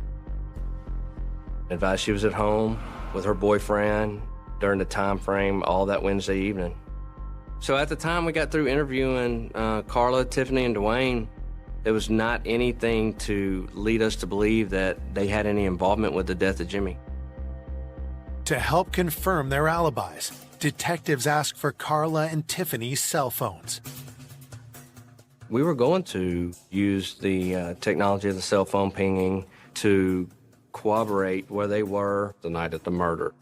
While they wait for those results, detectives canvass Jimmy's friends and colleagues to find out who else might have had a key to his house. Early on in the investigation, we had to look at everything. With Jimmy being a high school teacher, with Jimmy being a basketball coach, there was multiple people that could have done this. We had to start going back to who knew Jimmy. And the first thing we did was work. We spoke with all the teachers. All the teachers liked Jimmy. Other coaches liked Jimmy. The principal liked Jimmy. Detectives can find no one with a key or even a bad word to say about Jimmy. He was the kindest, gentlest, most compassionate person that I know. But for somebody to snatch your loved one from you out of their own selfish reasons, it really is heartbreaking, and it makes you mad. 3 days into the investigation, detectives receive Jimmy's cell phone back from forensics and discover that he was texting shortly before he was killed.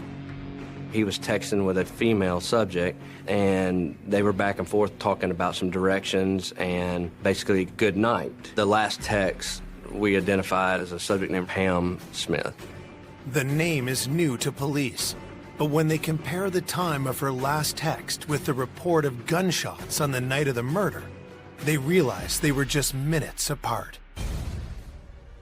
With this new lead, Pam Smith becomes detectives' newest suspect. Who is she? And was she involved in Jimmy's murder? When you read the text messages between her and Jimmy, the lingering question had to be, was there some sort of, romantic thing gone awry? Detectives have just discovered that Jimmy McLean was texting with a woman named Pam Smith on the night he was murdered. We were able to determine that Pam was the last person that Jimmy had contacted. Investigators need to speak to Pam to see if she has any information that points to the killer. We called just to say, this is the sheriff's office. Do you know Jimmy? And she was like, yeah, that's my boyfriend. Detectives inform Pam of Jimmy's murder and carefully gauge her response. She was extremely distraught. She was like, do I need to come down there? What do I need to do? We still had to figure out who she was. Is she married? Is there an affair situation? Is this a boyfriend, girlfriend situation? Pam tells detectives that she and Jimmy had only been dating for 6 months. We were able to sort of dig into the relationship between Pam and Jimmy, what seemed like a healthy relationship. Pamela claims she was 3 hours away in Nashville at the time of the murder, and she's more than happy to turn over her phone so police can verify her statement. After talking to her, there was nothing that she gave any kind of suspicion or anything. Detectives have one more question for Pamela. We actually did ask Pam if she had a key to the house, and she advised that she did not have a key. But she says she knows who does. Pam had overheard a phone call. Jimmy was telling his wife, Carla, that she could come by the house while he was gone to pick up some mail that had come to the house for her. Pam took note that when they left the house, Jimmy didn't leave the mail in the mailbox or on the front door, but he left it inside the house, which told Pam that Carla had a key to the house. Police believe the killer had a key, but Carla told detectives she didn't have one. The discrepancy raises a red flag. Is it possible that Carla had a key to the house? How can we prove that she didn't come into the house the night of the murder? There's only one way to know for sure. We used the technology of the cell phone pinging to follow her from her work all the way to home. The cell phone data indicates Carla was home all night, and her daughter Tiffany was too. Everybody's statements made sense where they were. There was no reason to pursue any other questions with them or Pam at that moment. Before Carla and Tiffany can be completely ruled out, police must corroborate the calls and texts on their phones with the complete records from the cell companies. And those can take several days, depending on the circumstance. A week after the murder, Jimmy's loved ones pay their respects at his funeral. Jimmy's funeral was held at a local Church of Christ, probably a couple thousand people there. Jimmy touched a lot of people. Going to Jimmy's funeral was a tough process for myself. So many people loved him. The mystery of who could have killed Jimmy is on everyone's mind, and grief-stricken loved ones are desperate for answers.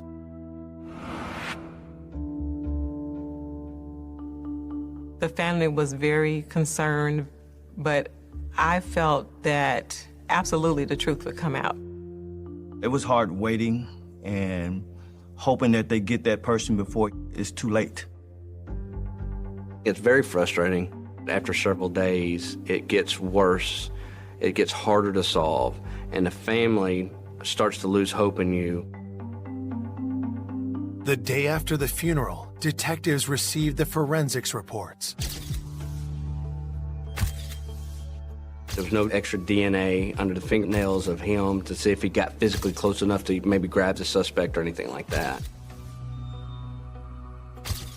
We didn't get any fingerprints that weren't supposed to be there. Jimmy's prints were the only ones there. The report isn't all bad news for detectives. An expert at Nike was able to determine the muddy shoe prints in the entryway of the house. Most likely came from a Nike Air Force One. These are basketball-type shoes. They're between the size 10 and 11. Before detectives can follow up on this new lead, their investigation takes a bizarre twist.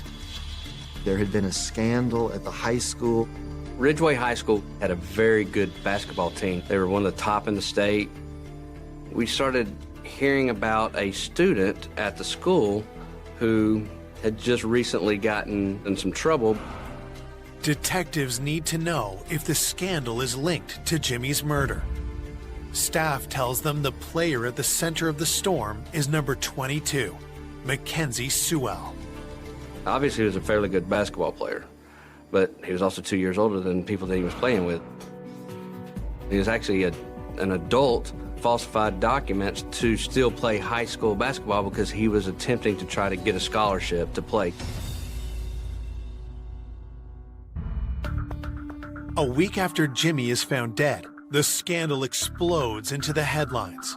This man used a fake transcript to enroll here at Ridgeway High, and our sources tell us the man has a GED, but enrolled here simply so he could play basketball. A humiliated Mackenzie is kicked off the team and out of Ridgeway High. The dream of the NBA is over. The coaches were like, oh my goodness, because the whole school gets punished for it. They get disqualified from being able to play. The scandal raises a key question for detectives. Had Jimmy discovered the truth about Mackenzie and been silenced before he could report him to authorities? Did Jimmy initiate this whole situation? Because we knew Jimmy was an ethical individual. If Mackenzie thought Jimmy had anything to do with this, then this could be a reason why Jimmy was murdered. Police are eager to talk to Mackenzie, but that's not going to happen. He immediately lawyered up. He didn't want to talk about anything. Detectives try a different approach. They go to speak with the person who registered him at Ridgeway High, his mother, Chandra Nicole. What she tells them is more bizarre than they could have imagined. What we found out is that was his wife. Detectives hunting the killer of high school basketball coach Jimmy Mlan are investigating whether a scandal involving one of his players is linked to his death. Now they discovered that the player's mother is actually his wife. She admits to helping Mackenzie falsify his age, but says it wasn't Jimmy who had discovered the deception. She had actually called in to say that he was falsifying records, that he wasn't supposed to be in the school because they had gotten into an argument. While enjoying his second go-around in high school, Mackenzie began a relationship with a fellow student. When his wife caught wind of it, she told the school about Mackenzie's scam. It was a domestic situation between him and the wife. Really didn't have anything to do with Jimmy. Didn't follow Jimmy at all.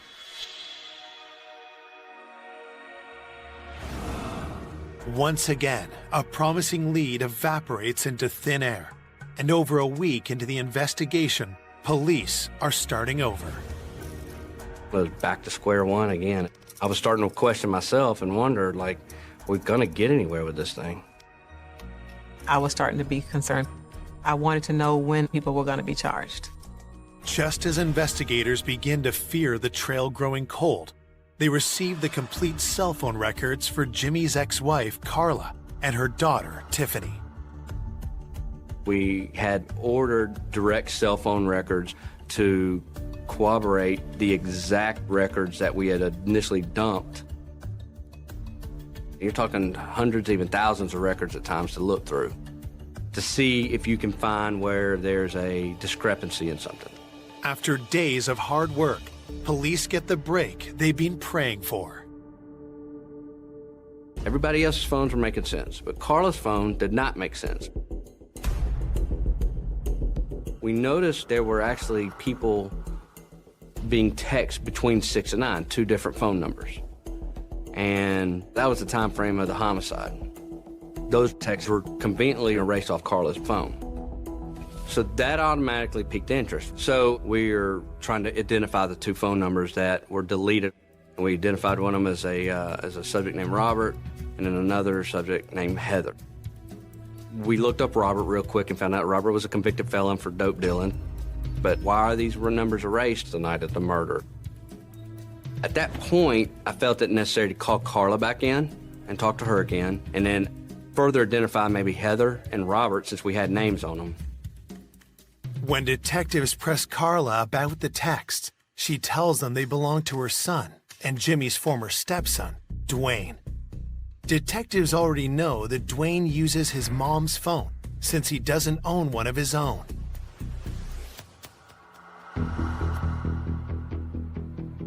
Carla said that Heather was a girlfriend.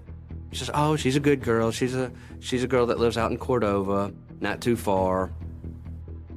Carla said wasn't too fond of Robert, but she did admit he and Dwayne, they were friends. She says, well, I don't really like him hanging out with Robert too much. You know, he's a troublemaker. Knowing that Dwayne was texting with a known felon during the time frame of Jimmy's murder is a red flag for detectives. So they asked Dwayne to join his mom down at the station. The way we approached Dwayne was like, hey, we're having to kind of start over and get a more detailed events of the night. And he advised when his mom got home, he had the phone, he spoke with one of his friends, and then Heather came over. When detectives finish with Carla and Dwayne, they quickly contact Heather to see if she can confirm Dwayne's story. She said, I went to Dwayne's house that evening, later that evening. So she has confirmed that she went over there. It seems like it's another dead end. Yet when detectives follow up with a question about the basketball shoe print found at the crime scene, the interview takes a promising turn. We asked about the shoes, and she said, oh, Dwayne has these Air Force Ones, and he wears a size 10.5, which fit the crime scene. And at that point, she said, and I remember seeing those Air Force Ones out on the porch, but I hadn't seen them since then. She said, I even have a picture of them. And when she showed a picture, it was a picture of Dwayne staying in the kitchen with a AR-15 rifle and these Air Force Ones.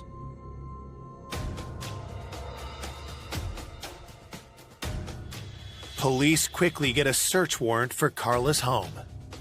Searching the closets and everything else, so there's no Air Force Ones in there. There's no shoes that match the homicide. Took pictures of his room, and we left. We didn't come out at that house with anything.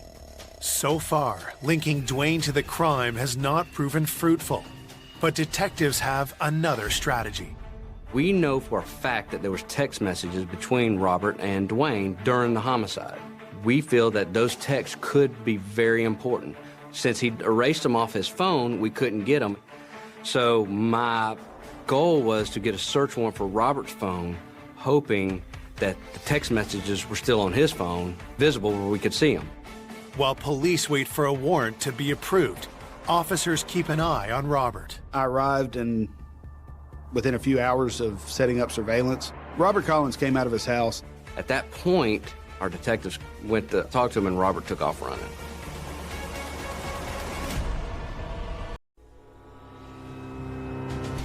Detectives investigating the murder of Jimmy McLean believe text on the phone of convicted felon Robert Collins may point to the killer.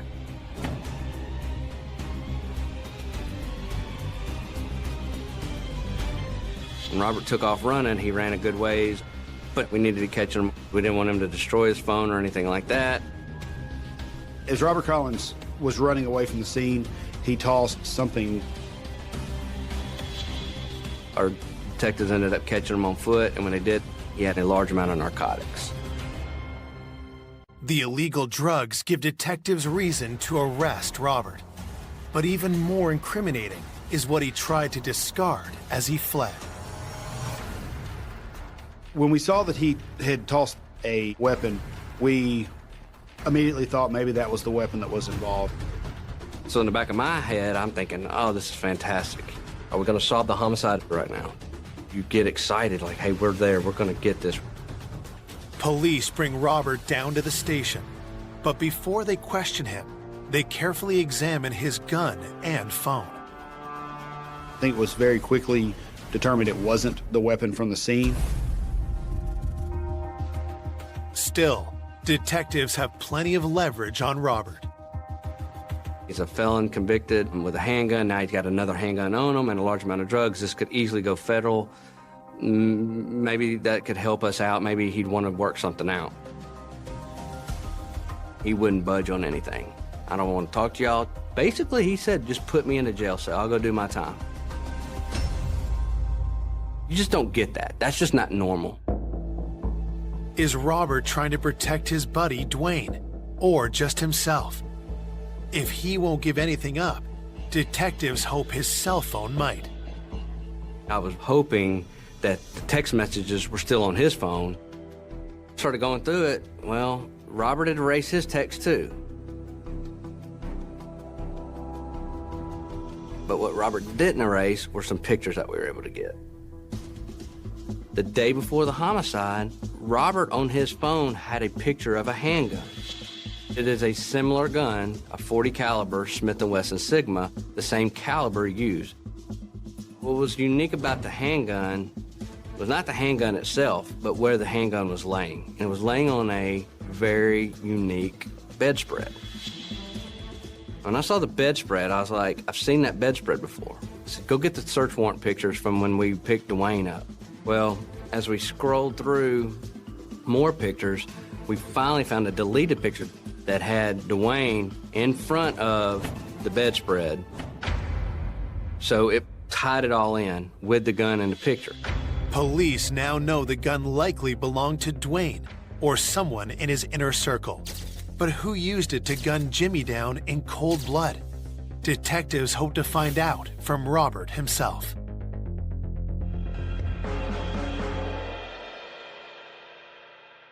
So when we put Robert in jail, we were hoping Robert would say something on the phone. The first phone call that Robert made was to a young guy. First thing that Robert said to the guy was, hey man, that pit bull, it's real sick. And the guy kind of like, I don't think he caught what he was saying. He's like, oh yeah, just laughing, I got you. And Robert, you could see, was very frustrated. Like, no man, I'm not kidding. You need to get rid of that pit bull, it's sick. Bro, I shouldn't have sold it to you. We did have indication that pit bull was most likely the gun. And real sick, put it in street terms, means it has a body on it. Detectives trace the owner of the phone Robert called. It was a kid named Jamarius that lived in the Cordova area. We believe that Jamarius Cooper had in his possession the firearm that was used in the killing of Jimmy McLean. Police get an emergency search warrant and race over to Jamarius' home before he can dispose of the gun.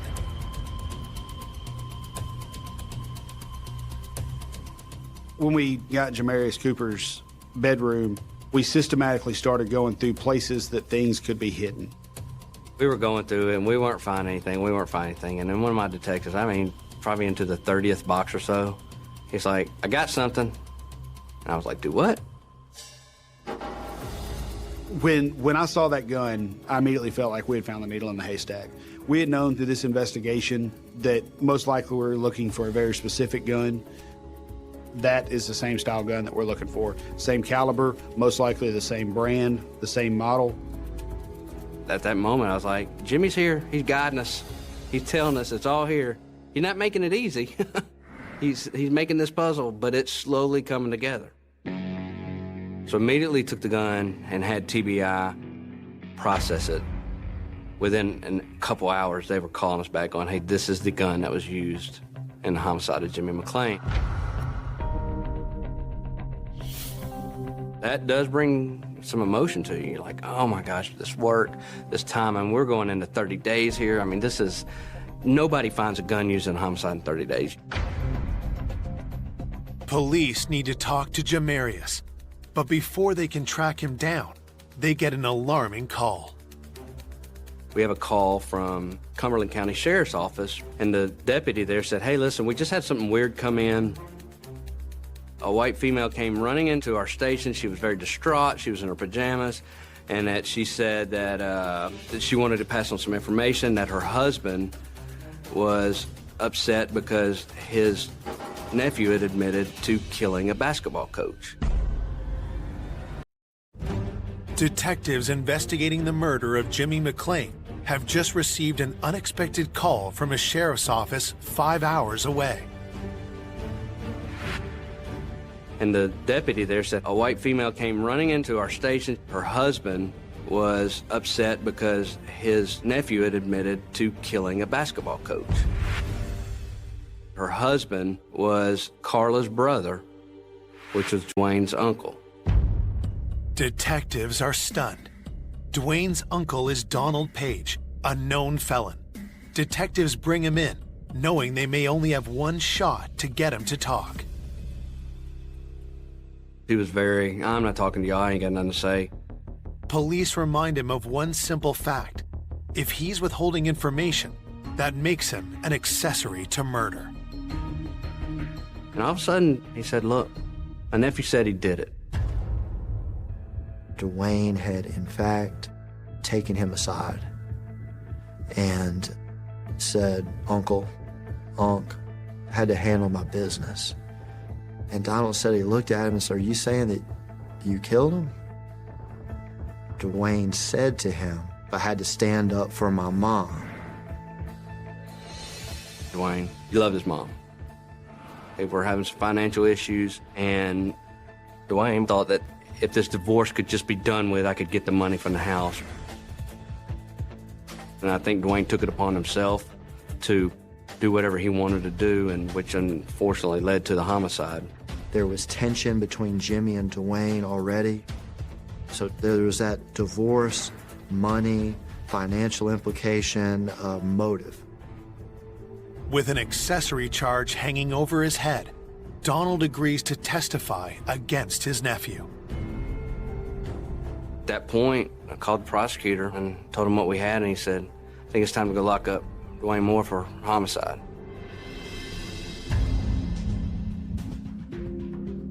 On March 26, 2013, Dwayne Moore is charged with the murder of his own stepfather. I'm telling you, he just had no remorse, no confessions. He just didn't have any care in the world whatsoever. When I heard Dwayne had been charged with Jimmy's murder, I felt a lot of relief. I was shocked to know that someone that he had influenced this long in this young man's life that would take his life. I went deep to my core as far as emotionally. This was unbelievable because of who Jimmy was. 14 months later, Dwayne Moore stands before the Memphis judge and jury. The prosecution lays out what they believe happened the night of the murder.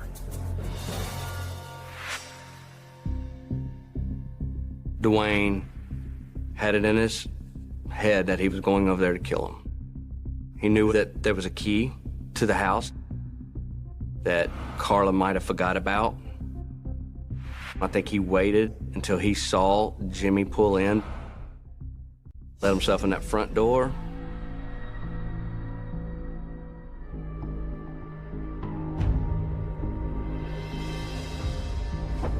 Pulled the gun out as soon as he saw Jimmy and started shooting.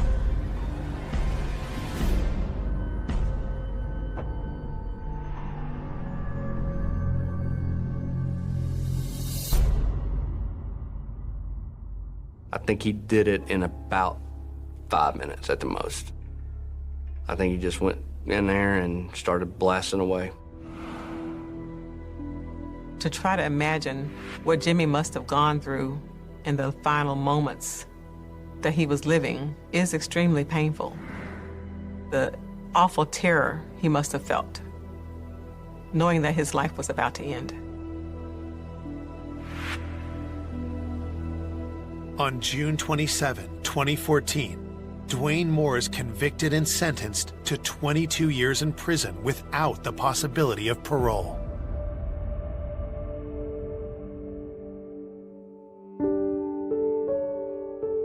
It hurts. It hurts that somebody thought so little of my family that they could take somebody so precious to us. While Jimmy's family still misses him every day, his love for educating young people lives on. To honor Jimmy's memory, we established a scholarship in his name at the University of Arkansas at Conway.